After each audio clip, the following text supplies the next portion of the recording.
Psalms 89 verse 21. కీర్తనల గ్రంథం 89:21. నా చెయ్యి ఎడతెగక అతనికి తోడైండును. My hand will sustain him. ఎప్పుడు దేవుని చెయ్యి ఎడతెగక తోడై ఉంటుంది? మనం ఎడతెగక ప్రార్థించినప్పుడు. 1 తెస్సలోనికై 5వ అధ్యాయం 16-18 వరకు చదివితే ప్రే వితౌట్ సీజింగ్. మరి ఎడతెగక ప్రార్థించండి. ఎడతెగక దేవుని హస్తం మనకు తోడుగా ఉండాలంటే మనం కూడా ఎడతెగక ప్రార్థించేవారుగా ఉండాలి. నీవు చేయు ప్రయత్నములన్నిటిలోనూ నీకు దీవెన కలుగునట్లు యెహోవా. అసలు నువ్వు ప్రయత్నమే చేయకపోతే ఆయన ఆజ్ఞాపించే ఉపయోగం లేదు. కాబట్టి ప్రార్థిస్తున్న నీవు ప్రయత్నం చేయాలి. ప్రయత్నించు. ఏ చిన్న పనైనా అంత దేవుని మీద ఆధారపడి ఉందని ప్రార్థన చేయండి. ఆదికాండం 39వ అధ్యాయం చదువుతున్నప్పుడు యెహోవా యోసేపునకు తోడైయుండెను గనుక అతడు వర్ధిల్లుచు తన యజమానుడకు ఆ ఐగుప్తుని ఎంట ఉండెను. బానిస బతుకుతున్నా వర్ధిల్లాడా?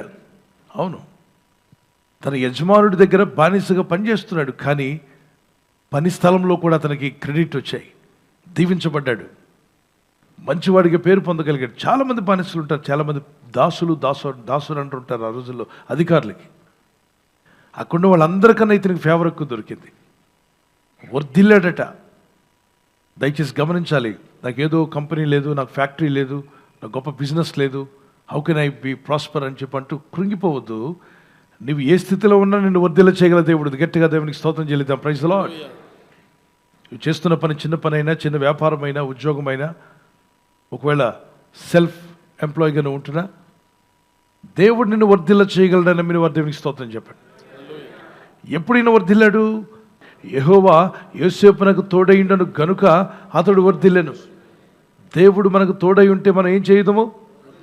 వర్ధిల్లదు. మీరు తప్పనిసరిగా వర్ధిల్లుతారు. యెహోవా అతనికి తోడైయుండెను గనుక ఆ చెరసాల అధిపతి అతని చేతికి అప్పగింపబడిన దేనిని గురించి విచారణ చేయకి ఉండెను. అతడు చేయునది యావత్తు యెహోవా సఫలమగునట్లుగా చేశాడు. మీరు చేసే ప్రతి పని కూడా సఫలమవునట్లుగా చేయగల శక్తిమంతుడు ఆయన. ప్రభా, నీ హస్తం ఎల్లప్పుడూ నాకు తోడుగా ఉండాలి నాయన, నీ హస్తం నాకు తోడుగా ఉంచమన్నవారు ప్రార్థన చేసుకున్నాను. పరిశుద్ధమైన మా తండ్రి, ఎడతెగక నీ చెయ్యి అతనికి తోడుగా ఉండన్నావు. మేము కూడా ఎడతెగక ప్రార్థించే మనసు మాకు దయచేయండి. మేము ప్రార్థించేటప్పుడు మా భారమంతా నీ మీదే ఉందని, సమస్తము నీ మీదే ఆధారపడి మేము బ్రతుకుతున్నామని ప్రార్థించే మనసు మాకు దయచేయండి. మేము పనిచేసేటప్పుడు నిర్లక్ష్యంగా కాకుండా, లేజీగా కాకుండా, బాధ్యతలన్నీ దేవుడు నా మీద పెట్టాడు, నేను బాధ్యతగా చేయాలనే మనసు మాకు దయచేయండి. యోసేపు ప్రార్థిస్తూ భక్తి కలిగి ఉన్నప్పుడు తన దేశం కాని దేశంలో అతను దీవించావు, తన ప్రజలు కాని ప్రజల మధ్యలో ఆశీర్వదించావు, తన భాష మాట్లాడిన వారి ప్రజల మధ్యలో అతను ఆశీర్వదించావు. తన యజమానుడు చూడగలిగాడు. ప్రభా, ఈ యవనస్తులకు దేవుడు తోడై ఉన్నాడు. నిజంగా ఈ యవనస్తురాలకి దేవుడు తోడై ఉన్నాడని చెప్పుకునే రోజు రావాలి మా తండ్రి. ఈ రాత్రి నెమ్మదితో పండుకొని సురక్షితంగా కాపాడబడినట్లుగా నీ అగ్ని కంచి వేసి మమ్మల్ని కాపాడండి. మీ చిత్తములో కొనసాగే కృప అందరికీ దయచేయమని యేసుక్రీస్తు ప్రశస్త నామములో వీరందరికీ చక్కని నిద్ర దయచేసి తెల్లవారు లేచి కృపను మాకిమ్మని క్రీస్తు నామములో అడిగి వేడుకుంటున్నామా పరలోకపు తండ్రి. ఆమేన్, ఆమేన్. ఈ వాగ్దానాన్ని మీతోనే ఉంచుకోకుండా లైక్ చేయండి, షేర్ చేయండి. అనేకులు ఈ యొక్క ఛానల్ సబ్స్క్రైబ్ చేసుకోమని తెలియపరచండి. సబ్స్క్రైబ్ చేయని వారు కూడా సబ్స్క్రైబ్ చేయండి. Good night. God bless you.